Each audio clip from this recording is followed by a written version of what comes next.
So this video is going to be a slideshow where we discuss hopefully some of the big ideas in Impressionism and talk about some of the big artists that started it. And in fact, it was a relatively small group of artists that started Impressionism originally, and it kind of turned into this ubiquitous thing that we now kind of misunderstand to some degree. But anyway, I wanted to start with Monet's Impression Sunrise because it lays out a lot of the big ideas that are going to be important going through.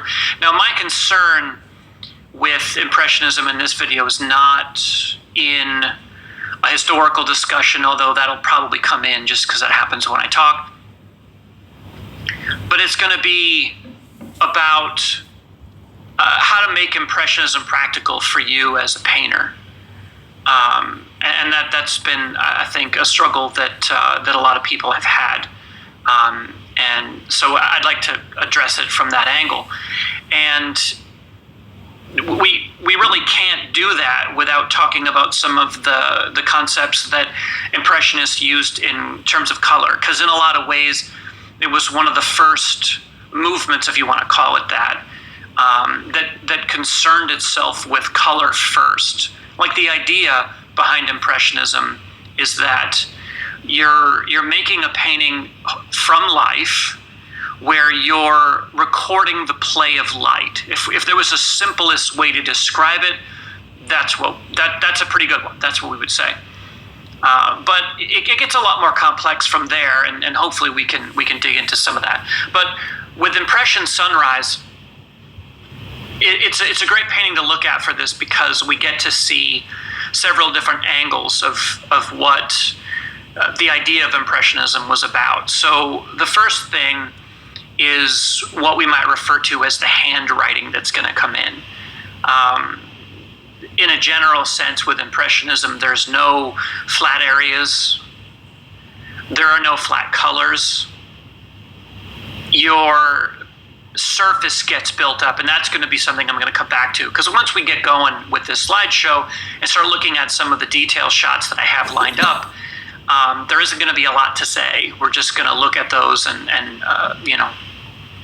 see what happens. But you can see in Impression Sunrise quite a lot of this sort of broken brushwork and sort of individualized calligraphy that someone like Monet was famous for.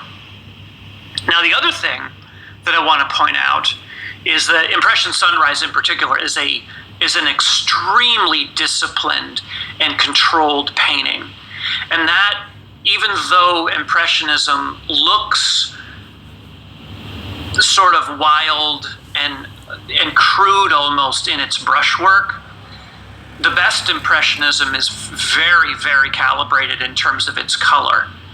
And while a lot of the time it sacrifices elements of drawing that we would consider traditional, it more than makes up for that. And we're going to see places where the drawing is not compromised at all, and we're going to see places where drawing kind of goes out the window. Drawing goes out the window more in the derivatives that we get from Impressionism, where we get into people like Van Gogh or some of the Expressionists. But for now, let's go back to color. So in Impression Sunrise, we have an effect that I did not coin this phrase, but it's a phrase that I don't hear very often, and it's called equiluminance. And if you know me and you know me as a teacher or as a painter, you know that this is a big deal to me. I talk about it all the time. But I found that term in a book that I really liked, so I kind of adopted it. But equiluminance is where you have two different colors that are touching, that are different hues, but they're the same value. And so we have this classic example of that in this painting with the sun. If you were to look at a black and white photograph of the sun in this picture, you wouldn't see it, because the sun and the gray clouds behind it are exactly the same value. And it's the best example of equiluminance in action I can think of. And this painting is also probably the best depiction of the sun in the history of art. If you ask me, I could be wrong about that. But you're welcome to show me a painting where the sun is depicted better, and I'll defer to that. But for now, I'm going to give this one the trophy. And one of the big reasons, like the way that this works, is not only are the two colors the same value, and we see that in a couple other places too. Everywhere where the red kind of comes in, the blue right next to it is always the same value. So we can go through some of the details and see that. But it's also a matter of the red sun being as bright as possible at that value, and the blue gray that's around it being as dull as possible and still being blue. And another thing that's even more interesting is that the complementary colors that we usually think of as playing a role, like if it's a red that leans towards orange, the complement of that would be a green that leans towards blue. That's not what Monet's doing. He's being even more sophisticated than that, because that relies on the coincidence of the color wheel laying complements out across from each other. And that seems to work for color mixing, but that's a mixing complement. What Monet is doing here is giving us visual complements to make the effect even more intense. So what I said before about the sophistication of the way that the Impressionists thought about color, there you go. That's the depth of where this particular topic can go. And don't forget that Impressionism is about color. It's the movement that sets up all the big ideas about color that happened in the 20th century. And a lot of big things happen, and they're really worth looking into, especially if you're a traditional artist who really just makes colored drawings and you want to get your work to the next level. This is the stuff you want to look into. All right, so enough with Impression Sunrise. We're going to move on to another Monet painting where Monet does a great job of laying out the mission of Impressionism, but he ties it really tightly to drawing. He isn't willing to compromise anything here. And this is, I believe it's the Atlantic coast of France, the northern coast. And he's got these wonderful, looks like a chalk sort of cliffs, kind of like Dover, but on the French side. And you can see the brushwork that he's employing. Everything is broken. He's making one mark at a time. And the textures that he builds are different everywhere. He paints the rocks in a completely different way than he paints the water. He paints the sky in a completely different way than anything else. Things that are in the shade have a different set of textures than things that are in the sunlight. And those are all really interesting things to be thinking about. Impressionism works really beautifully in the context of a landscape. The other, figurative painting and still life painting, it's a little harder to incorporate some of the big ideas because in my mind, a lot of Impressionism has to do with the time of day and the shifting of sunlight over time and the incorporation of time, which I probably won't get back into that, but that is a huge idea that can be incorporated into your paintings.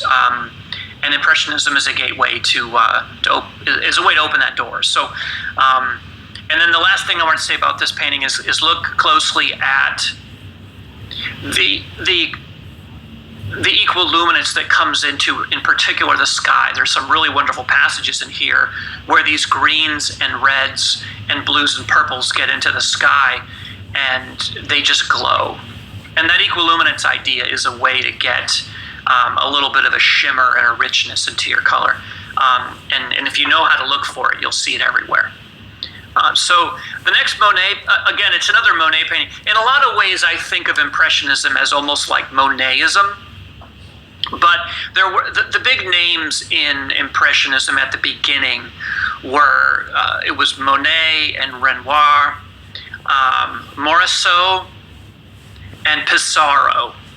I was unable to find any good images of Morisot paintings, and I know I'm pronouncing her name wrong, but Morisot was a big played a big role in the Impressionist movement at the beginning. But we can talk about each one of those artists one at a time, in that they all like inject their personality into the work and sort of give us a bunch of different avenues that other artists would then pick up and run with, which happens in art history over and over again, which makes it kind of fun. But this still life, I don't know the date for it, but I have to assume it's a relatively early Monet painting. It doesn't have a lot of the hallmarks of some of his later work, and I don't know that even in his later work that he was doing a lot of still life. But the composition, the way he's organizing his values, in the flowers, his colors are a little bit generally simpler. His color complexity is nowhere near as developed. That kind of tells me it's an early painting. But anyway, I don't usually, in this one, I don't plan on focusing on the flowers. It is a beautiful painting, but it's not a mature Monet at all. It doesn't have the level of sophistication that we're going to expect from some of his later work. But when we go into the stuff on the table, I want to start with the apples and the grapes. And this is just a phenomenal example of how you can take a still life object that doesn't, the light's the same. The sunlight isn't flickering on this thing. The stuff in the front is in the light, the stuff behind is in the dark. But look at how he makes one mark at a time. And every time he comes back to the painting, he's got a different color on his brush. And when you try to incorporate some of the ideas that we're espousing here, that will improve the quality of your painting overall from here on out, guaranteed. There's no doubt in my mind about that. But the surface that he builds in the fruit here is really, really nice. Monet had a tendency to build a lot of his passages up over time, so that would be like a series of direct passages on top of each other. And if you go to look at some of his cathedral paintings, the Rouen cathedral paintings, you'll see that there played out about as far as it can go. Here it looks like he's doing a couple of sittings. It's still pretty direct. The next painting is going to be by Camille Pissarro, and it's a relatively relaxed, pretty conservative looking landscape. It's not exciting. It doesn't have a big value range. The Monet pictures always have a really wide range of value. It's just really dark, dark, really light, light, middle value that's usually right in the middle. At least for a lot of his paintings, he does get a little more challenging throughout his body of work because he just made so much. But this one is a little more relaxed. It's a little more compressed in its values. Its darks aren't very dark. Its middle values are a little bit lighter. And what he does, Pissarro here, is he sets up a scenario where there's very little value contrast, so he can ratchet up that equiluminance as much as he wants. And so if we go right into some of the details, we can see that Pissarro is like the logical impressionist. He's he's being methodical about everything. Like everything is a pattern to him. And the impressionism derivatives that we get from Pissarro are going to be like Seurat with his little dots, and Villard with his sort of almost like fabric pattern type shapes that we'll get later. But the Pissarro paintings they're really, really great examples of how you don't necessarily need to be a virtuoso painter to participate in the Impressionism experiment. And if you're not sure what to do, you can just be really methodical about it. And you can see his attempts at putting together patterns. And as we go through the detail shots, they kind of speak for themselves. But when we get to that last one with it's just a shot of the grass, it's just a phenomenal example. And you can see his little signature. But you can imagine how long it took to develop this painting, each one of those strokes.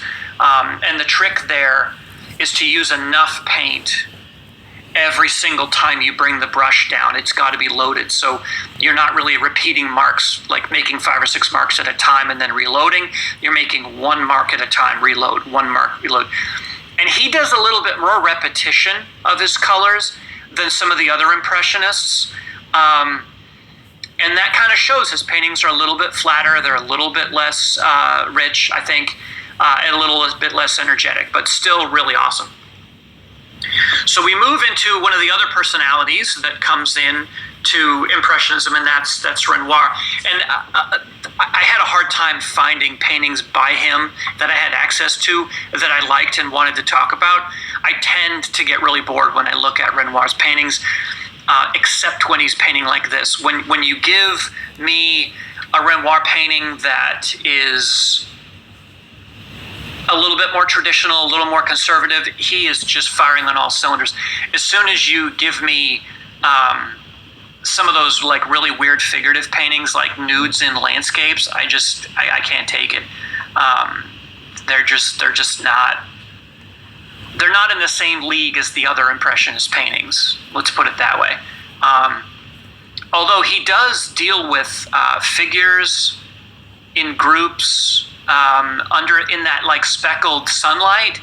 Those are really paintings that are worth looking up. I didn't have any good images of those, so I wasn't able to include them. But no one does dappled sunlight better than Renoir, so I'll give him that. But this painting, it has... the thing I love about it is it's got a little bit of Pissarro in it, and it has a little bit of Monet in it. And he just does a great job of combining those, but he does it with his approach to his own handwriting, which is really awesome. And if we look at the trees and the roof of the cottage, we can just see how rich and the quality of color that he gets in there. All that red, and look at all the different colors that he works into that passage. There's almost no change in value in any of the marks through the tree, which has basically the same sort of family of colors as the thatch of the roof. And then when we go into the water, we have this duck pond here. And I want to point out that the oranges in the water, which are a reflection of the trees, they're all dulled down, but they're exactly the same value as all the blues. Running that equiluminance play is one of the ways that you produce the kinds of effects that the Impressionists got. Now, there's a lot more that we could talk about, but it's a short guide, not a long guide to Impressionism. So I don't want to go too much further. It's more of an introduction. We can do more later if people want to hear more about it. What I want to do now is show you some examples of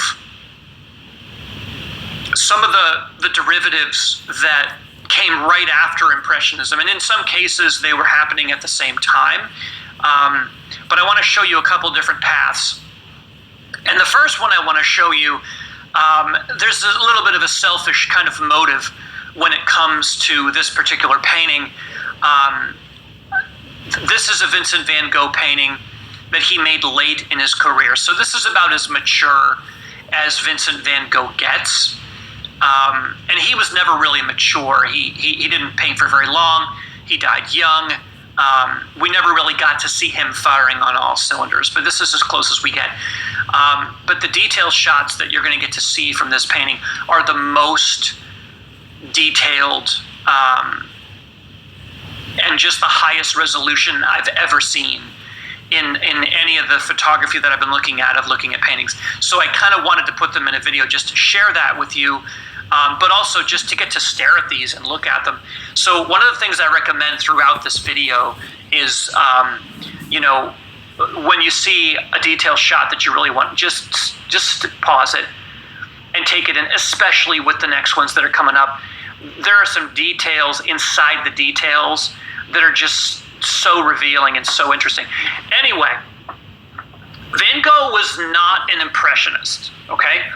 He was what's referred to, if you have to put him in a category, a post-impressionist, a pre-expressionist.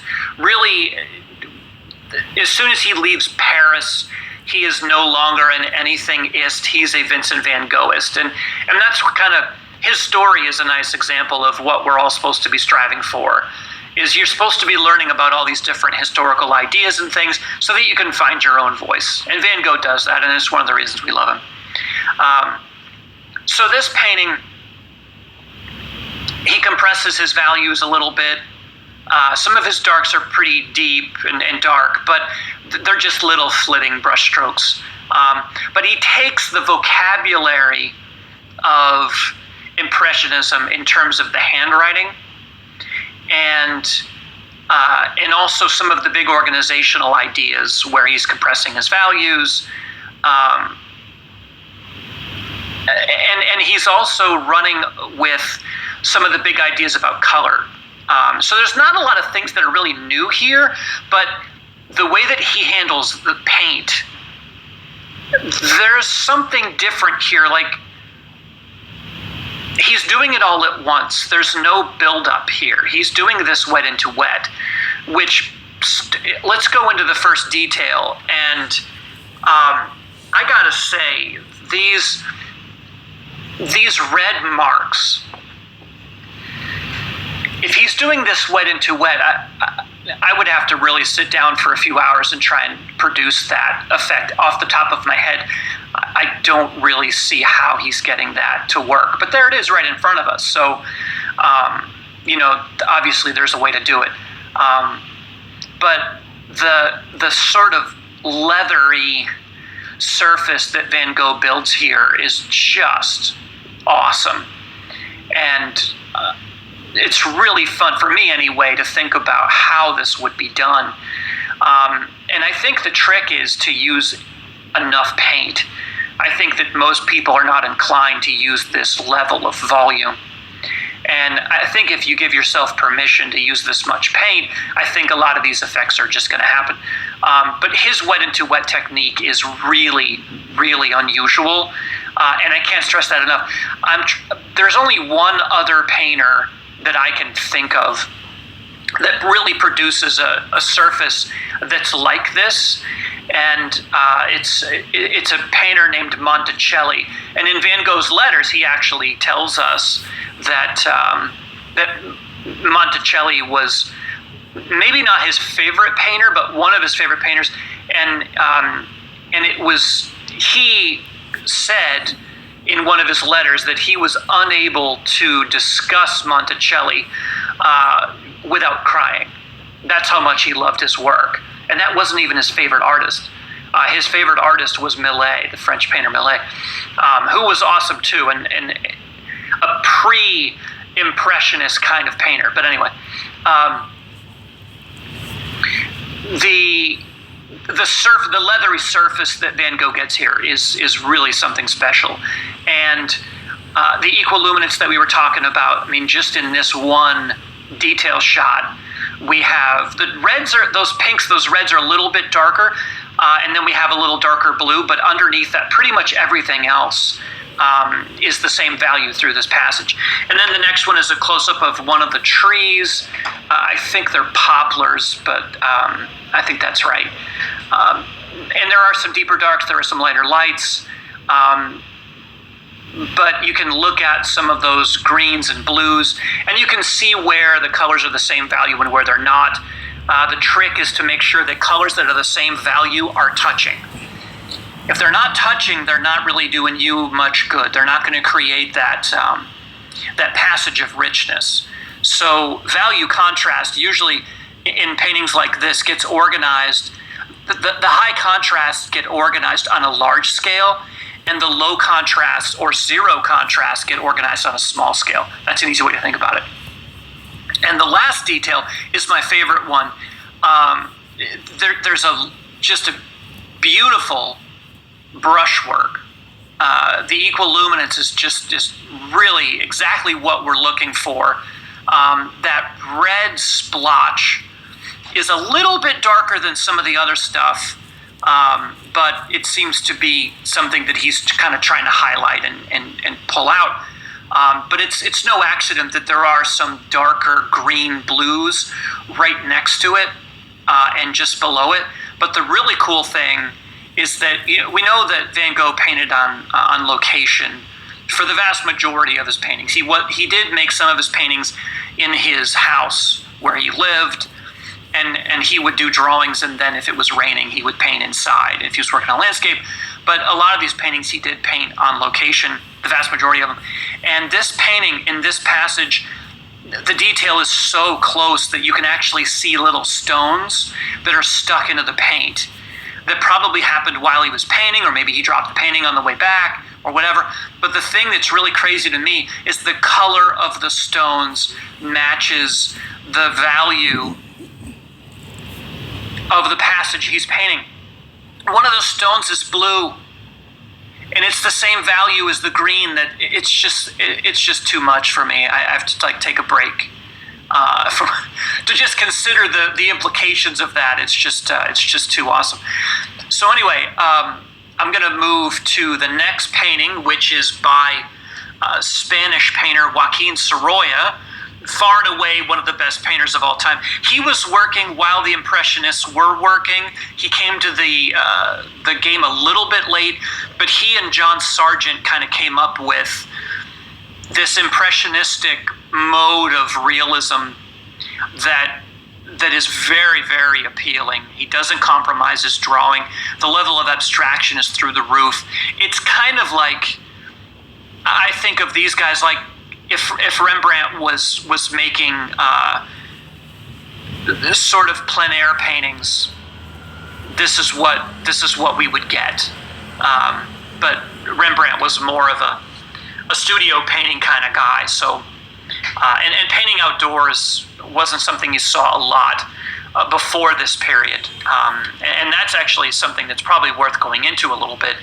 The fact that when people started in the 1860s and 70s, painting outdoors for the entirety of the painting, not just going out there and making sketches, but trying to finish a painting on location, it sets in motion all these ideas because of again, bringing in the concept of time.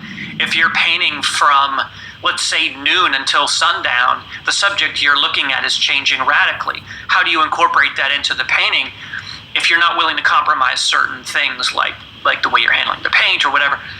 And so we get this. But the Sorolla and the Sargents of the world, and Anders Zorn, if you're interested in this, is another. They're the big three that fall into that category for me. They take Impressionism into a slightly more realistic direction. But Sorolla loved to paint on the beach, and that's what this painting is. So he's got this one kid that hurt his toe, and the other one's helping him. And the detail shot of the head just kind of shows you where Sorolla's mind is at when he's painting outside. It's just the abstraction level is really, really high. His values are very, very controlled, and in this painting, they're very compressed. And by compressed, just to repeat that, in case I didn't define it better earlier, compressed is when the spectrum of value you're using is closer together.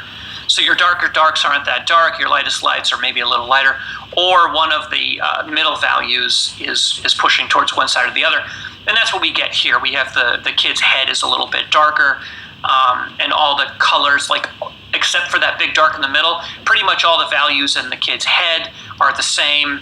We can even see what may or may not be little eyeglasses on the kid's face that are basically the same value as the red that's in the face. And we look at the detail of the feet and the hands. We can see just this wonderful loose handwriting, and then the water just looks so watery. Sorolla was an absolute master, and he had so many paintings that are just some of the best paintings probably ever made. Definitely an artist worth looking at. I can talk about Sorolla without crying, but there are certain paintings that when I look at them, I get a little misty. I'll admit it. They're that good. And if you've never had that experience with a painting, you're just, you don't care about it enough. So anyway, let's keep moving. We're almost finished. We're going to look at Sargent, and most of the things I'm going to say about Sargent are the same things I just said about Sorolla.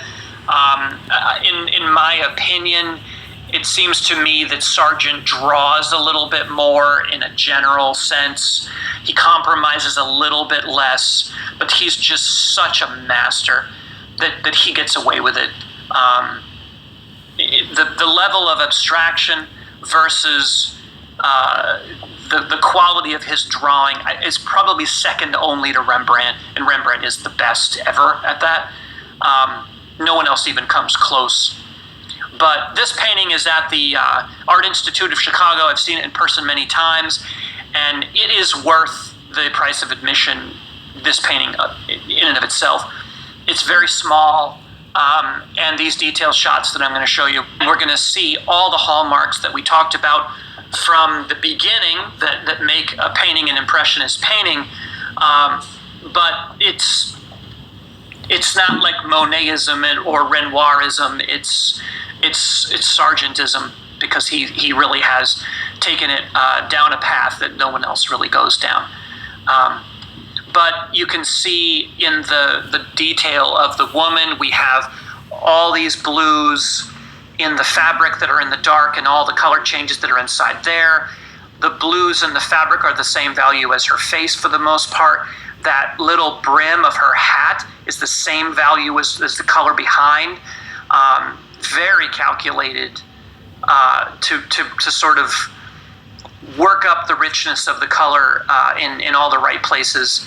And then the handwriting that is classic Sargent. It's just, it's exactly the kind of stuff that you want, and it's very, very appealing. Everybody loves this kind of painting.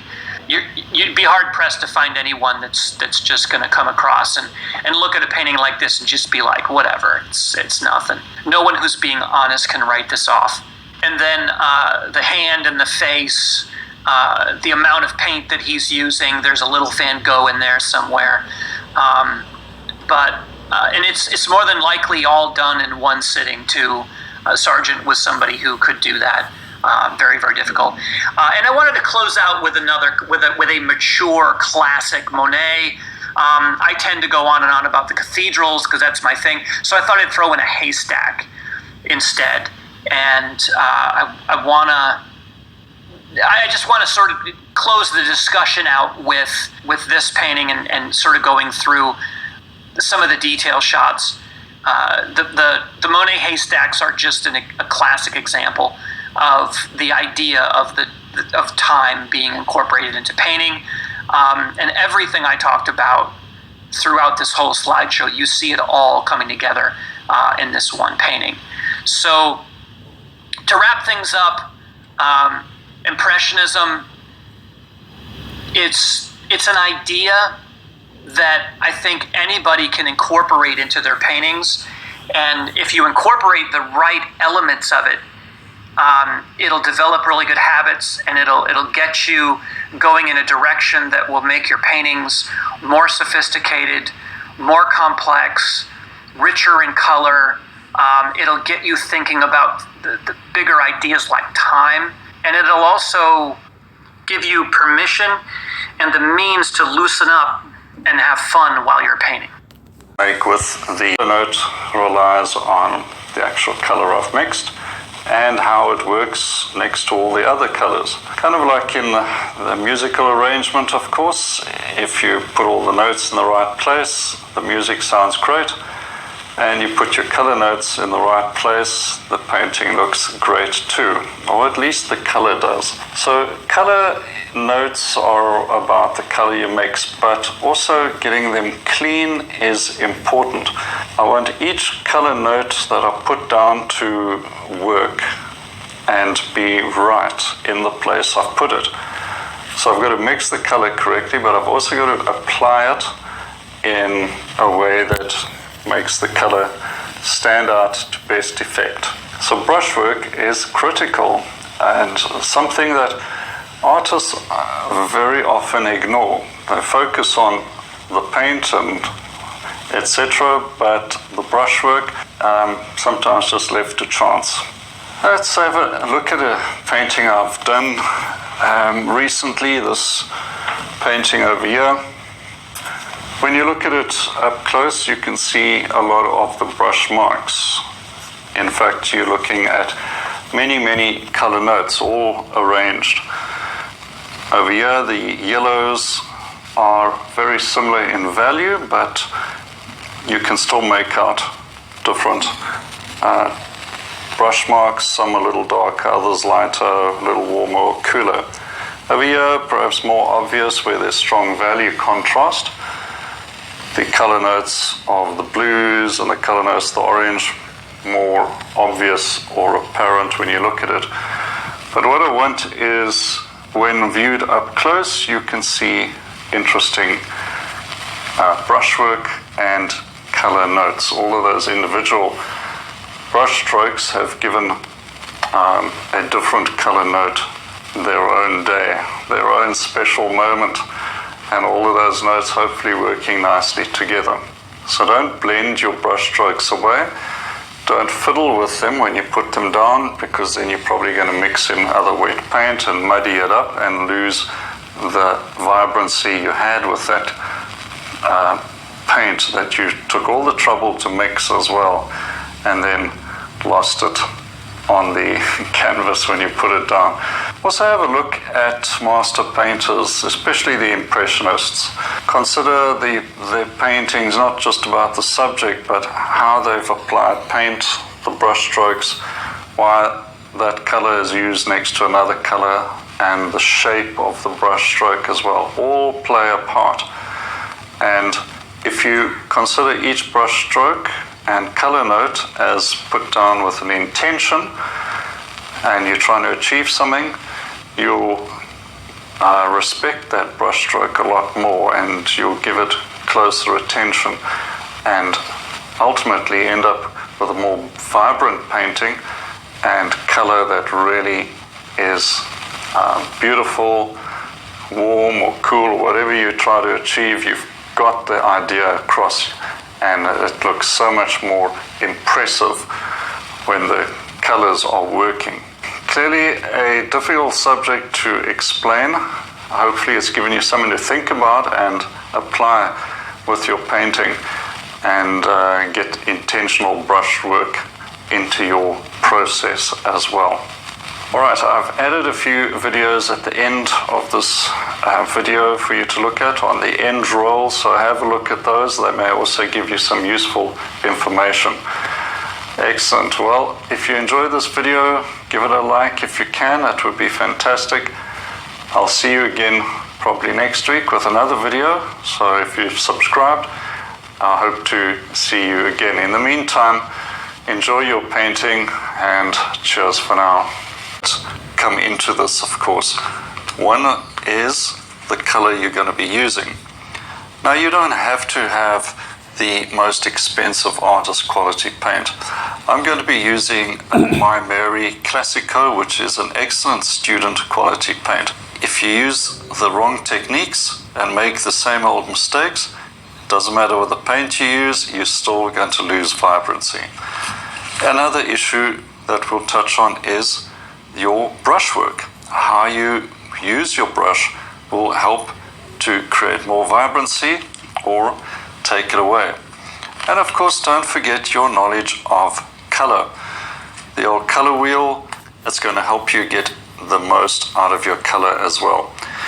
Another important issue is how you clean your brush while you're painting, as well as at the end of the day. Dirty brush or a dirty medium is not going to help you get a vibrant color. Anyway, there's quite a lot to touch on, so I'm going to cut to the easel and we'll do this step by step. Alright, first step in better vibrancy. Let's have a look at the colors I'm going to be using. This is probably my smallest palette that I would use.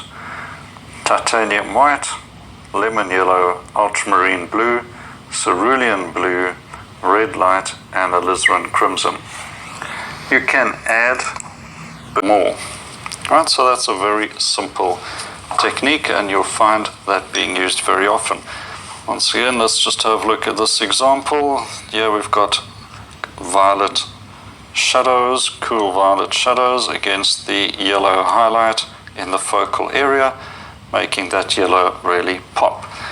Here is some violets, more cleaner violet against these yellow highlights, making these yellow highlights, and also the greens really stand out a lot more. And here, for instance, I've got touches of red with a lot of green in the vicinity, so these reds really pop out and also accentuate the greens.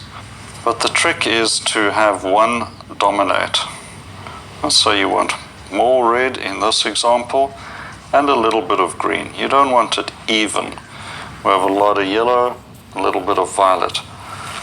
That's what you want. If everything is in equal amounts, then you don't know which is dominating, and it becomes confusing to the mind. An important aspect of vibrancy as well, besides getting to know your color mixing and your color wheel, is to apply a good brush technique. Now, I like to use quite a lot of paint on the brush. Right, so if I'm mixing up a sky blue with cerulean and white, I like to have a good amount and get that down fairly thick. I even will mix color wet into wet on the canvas. It's not mixed 100%. You can see some white, you can see mostly blue. That is an interesting mix, and it's a vibrant sky color. So using more paint on your brush gets you nice, vibrant color notes. Now, another technique to keep in mind is not every painting has to be completed on the same day. Even a small painting, you may need to take some time. Now, this painting, for instance, I started roughing in 2 days ago. It's not dry, it's still wet, but it has been settling for a couple of days. I wasn't happy with the vibrancy in these yellows, but to keep applying wet yellow greens on top of each other was not going to help. So let the painting rest for a few days, let the paint just firm up a little, and then have another go. Mix in a yellow highlight, and now lay that in. Right, it takes nicely on top, binds to the semi-wet paint, but it's not mixing in to what is previously there, and as a result you can see a nice vibrant color note. Well, there's quite a lot to think about and digest in this video, so watch it again and try out, even if it is one thing, try it out and see what a difference it makes. I guarantee that if you follow these tips and techniques, your vibrancy in your color is going to improve, and these habits will stick with you as you develop through your painting career. Don't forget, there are some important videos at the end of this as well, in the end roll, so have a look at those, specifically about the key of color. That is a very useful technique and lesson to take in as well. Alright, if you found this video useful, and I'm going to guess that it will be useful, then please make sure you've subscribed and hit the notification bell so you don't miss the next video. If you can share this with somebody, a painting friend, that would be great as well.